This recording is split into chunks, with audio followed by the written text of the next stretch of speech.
Hi guys, this is KuKy. Welcome back to my channel. Today is the first of a couple of series in which I'm going to take you along and show you what I've done to my apartment. I decided to start with my living room because that's the room I use the most, and as you can see in the background, it already has a lot of things in it, so I thought that would be a good place to start. I hope you're as excited as I am. I can't wait to show you around. Before we get started with the transformation, I want to show you what the place looked like when I just moved in, so let's have a quick look at that. So we don't get lost, we entered through the main entrance door, walked through the smaller of the bedrooms into the large bedroom/living room area. My aim is to transform it into just a living room with some desk space to work on. This is what the room looked like when I just moved in. A very old TV to one side, a huge wardrobe and a fridge to the other. As you turn to the left, there's a large couch as well as a bed, both of which are full of mold. That's why the landlord covered them with a blanket so you don't notice. Let aside the fact that there's no real mattress on top of the bed. I got rid of all the furniture you see on the pictures. The room appeared really big once all the furniture was out of the way, so I was very happy to have done that. And standing in an empty living room gave me a good opportunity to think through how I wanted to restructure the space. What a horrible living room, right? As you saw, it used to be a bedroom, but I thought, it's quite a waste if you think about it, because personally I don't spend that much time in my bedroom, and that's why I decided to move the bed into the smaller room. Consequently, this room won't have a bed anymore, and I have a lot of space to put in a couch that is not as tiny as the previous couch that you've seen in the before pictures. Everything that you've seen on the pictures I had to throw out. It was quite a challenge to get all these things downstairs because my apartment is on 6th floor without an elevator. I should have considered that before moving in. Because this is the first time I'm making videos, I even forgot to make a video of me carrying everything downstairs, and I don't know how I would have done it because I didn't even have a free hand to hold my phone. If you've missed my previous video, I've already posted an apartment tour of what the place looked like when I just moved in, so I'm linking that below if you're interested. And now let's get started with the living room. I decided to spend $300 on the living room. The reason being, this is a rental. I don't know how long I'm going to be staying here. I signed a lease for a year. That's why I wanted it to be as low as possible while getting a maximum transformation out of it. $300 isn't a lot. How did I manage? I made a lot of use of secondhand websites, and if you are looking into transforming your own rental, I do encourage you to look into secondhand marketplaces that you can find. It's astonishing how many people are selling things in the area. Most of them because they got the wrong thing. They didn't look at the dimensions. They're moving without having used the thing more than twice. So there's a lot of great bargains to make if you're willing to go there and pick it up yourself. That's how I was able to meet the $300 goal. Since my rental was already furnished and I threw out a lot of the furniture, I will have to leave my large furniture behind when I move out. That's why it made a lot of sense to me to buy secondhand furniture that I can leave behind even after a year without feeling that I've wasted a lot of money. This is what I planned for my living room. Again, we are entering from the front door, and as we enter the living room, you can see I've got a large couch with a coffee table right in front of it, and to the right in front of the window, I've got a large desk and a storage space area. Let's see what I made out of the $300. The first thing I did in my living room was to change the ceiling lamp. Before, you will see I only had a light bulb that was put into the socket at the ceiling. It was very dim, I didn't like it at all, and obviously it looked horrible. Trust me, I'm not kidding, this was the ceiling lamp. Besides one light bulb just not being bright enough, this lonely light bulb just looked so sad. I got this really cute ceiling lamp I always wanted to have. Since I've never mounted one, I was a bit concerned whether it would be difficult. When I bought the lamp, they gave me instructions of how to do it, and I found it very straightforward. Just make sure to be safe and cut off the electricity. That's the most important thing you can do. And then go through the instruction sheet and you should be fine. Make sure to turn off the main electricity switch for your apartment before taking off the ceiling lamp. Take off the light bulb and the socket, and tada! We are all ready to mount our new ceiling lamp. This is my new ceiling lamp. Maybe you can already tell which model I got. I'm very excited about it because I always wanted to have this ceiling lamp, and finally I have a room that is big enough to mount it. I chose the model with 8 light bulbs. There's also one with only 6. Because my room is large enough, I ended up taking the one with 8 bulbs. It's really easy to mount. First you have to tie the different electricity strands together, and then you're good to mount it. Here you see me tying all black and all blue cables together, so you will end up with 2 thick strands that you will be tying onto the base. Before mounting the lamp, I'm mounting the base and test which wire is positive and negative.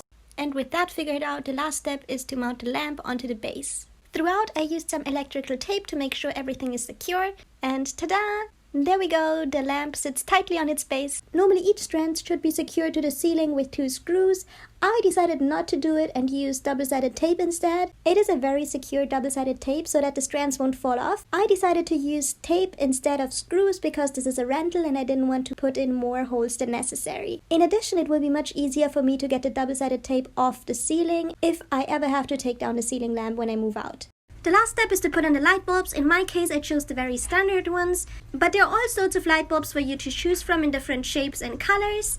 I went for these ones because they fit the best with the rest of the furniture that I was planning to get. With all the light bulbs finally in place, let's have a quick look if everything works as it should. Ta-da! Ceiling lamp, check!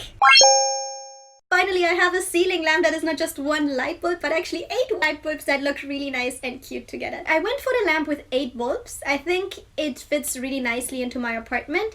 6 bulbs would have been fine as well, but anything less than 6 bulbs looks a bit sad. There's even more bulbs. There's up to 14, 16, 18 bulbs if you have that big of a space. For me, 8 bulbs was just fine, and I'm very happy with the result. The next item on my list is my huge window that leads to the balcony. A quick reminder in case that you forgot, these are the wonderful curtains that I'm going to be replacing. Here another up-close picture of the curtains that my landlord left for me. Aren't they just too beautiful to be true? Anyway, if you put them to either side, you can see this window that leads to the balcony. It is quite a large window compared to the size of the room, so I wanted to make sure that the curtains really make it justice. I found these curtains that are sewn together on the top. That allowed me to only get 1 curtain rod, which is much cheaper than getting 2 curtain rods, and as you know, we are working on a budget. In addition, I thought it would be a very cute extra to put in a light string from behind, especially in the evening. That's why I decided to mount a light string first and put in the curtains in front of it. Let's look at how I mounted that. In order to secure the light string, I used little adhesive plastic hooks, which came in really handy because it meant that I didn't have to drill any additional holes into the wall. And then it was just a matter of securing the light string to the plastic hooks and untangling each individual light. I chose a light string that was just a little bit longer than the window frame, so that I loosened the light string at the top for a bit, and it was just a perfect fit. Doesn't it look so cute? Now back to the original problem. These curtains definitely belong in the bin. So does this very old curtain rod. I decided to get golden hooks and a golden curtain rod, but couldn't find the right color for the right price. So I decided to spray paint them myself, which is really cheap. Everything in the same color looks good, right? Then I drilled a few holes in order to mount the curtain rod. This is something I had to do, otherwise the curtains would fall sooner or later, and I didn't want to take that risk. If you don't have all the tools, don't worry. I found out that there are a lot of people who are renting tools. Also, if you ask your neighbors, more often than not, they have a lot of tools that you don't have, and they might be able to help you out. Next, I secured the curtain hooks on the curtain. I suggest to leave 4 to 5 empty slots. And finally, I was able to hang the curtain onto the curtain rod. Just one last step, we're getting there. In order to hold the curtains in place on either side of the window, I got 2 really cute decorative curtain holdbacks. Look at my new curtains, aren't they just awesome? The living room is the largest room in my apartment, and since I don't have a separate study, I decided to put my desk into the living room. Personally, when I work, I need a huge desk to put in all the things that I need. I love pens, DIYs, and what's or not, you name it. So it's crucial for my working space to be as large as it can be. I decided to put my desk right in front of the window. First reason for there to be enough light. Second reason to make use of the additional storage space. Also, you will notice that I made a mix and match desk and storage unit. My desk only has 1 leg, and to the right, the other leg is being replaced by a bookshelf. I thought it's a great idea to make use of the room that I have without wasting space. Since the desk is very heavy and can't move around easily, all I had to do is make sure that the leg on the left has the same height as the bookshelf to the right. First, I started by assembling the bookshelf. Very straightforward, there was an instruction sheet, and it was done in a few minutes. Again, I got the bookshelf second hand. Ironically, it's completely new. The person who bought it realized they had to move soon after, so never actually took it out of the packaging. So it was quite a bargain for me. I only needed to prepare a hammer and a screwdriver. All in all, a very user-friendly installation. I don't have many books. Consequently, the bookshelf will be used to store all sorts of DIY supplies. And to make it look less messy, I got these little storage baskets. I highly recommend them. They're so easy to put together. Here's a picture of what it looked like before. And here we have a picture with the baskets and everything nicely in place. Now the only thing left is to secure the leg to the left side of the table, turn the table around. Guys, this table is really heavy. And put it onto the bookshelf that we just assembled.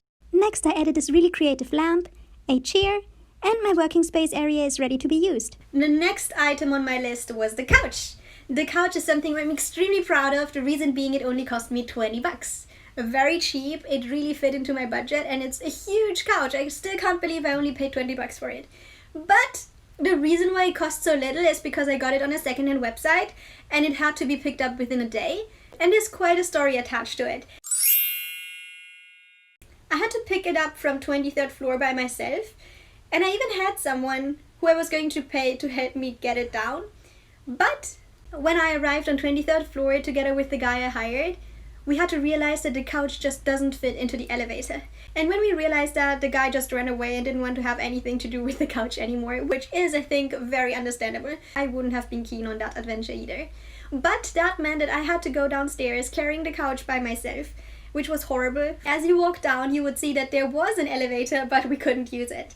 Sorry, there's no video of it. There was no way for me to turn around this couch 90 degrees, 180 degrees, and so on each floor while holding a phone in my hand and making a video of it. So sorry, there's no video of it, but take my word for it, it took a long time. Sometimes there was someone who helped me for just 1 floor or 2 floors when they saw how sad and lonely I was. By the time I got downstairs, I realized I had a second problem. I had no means of transporting it from that building to my building. It's very close, only 10 minutes. That's the reason why I even chose this couch. But the guy had left, and the guy had a little van which would have made it very easy to transport. There happened to be a lady who was very kind. She saw me with the couch and no means of transporting it, and she helped me get it onto her bike, which has a thing in the back to transport things, which was very helpful. So she offered to bring it to my apartment using her bike for very cheap. We were lucky enough that everything fit perfectly onto her bike, and we were able to get the couch from that building to my building in 10 minutes.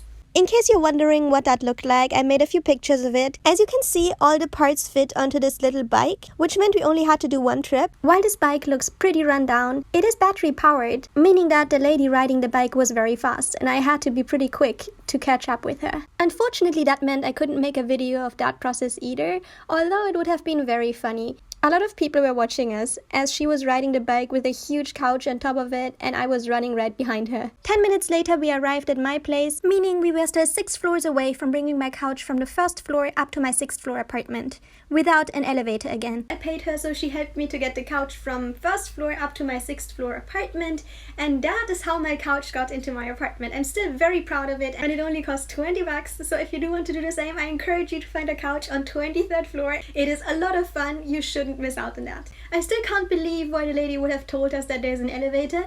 She kept going on how she must have misjudged it and who knows what, but she had no idea how the couch came into her apartment in first place, so who knows? Now, the blue color of the couch didn't work out for me at all. I decided to get cream couch covers. They worked out pretty nicely, and it was very easy to cover the couch with them and tuck in the ends. These couch covers are so easy to maintain, and I love how you can put them into the washing machine and wash them easily. Highly recommended.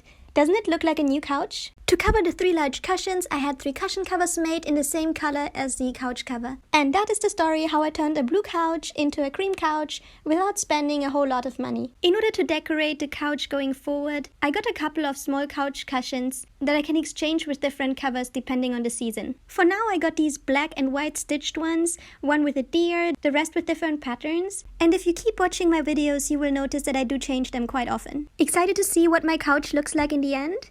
Just give me 1 more second. Here it is. Couch, check. Now with the ceiling lamp, the curtains, as well as the working area and the couch, the last element missing in my living room is the coffee table.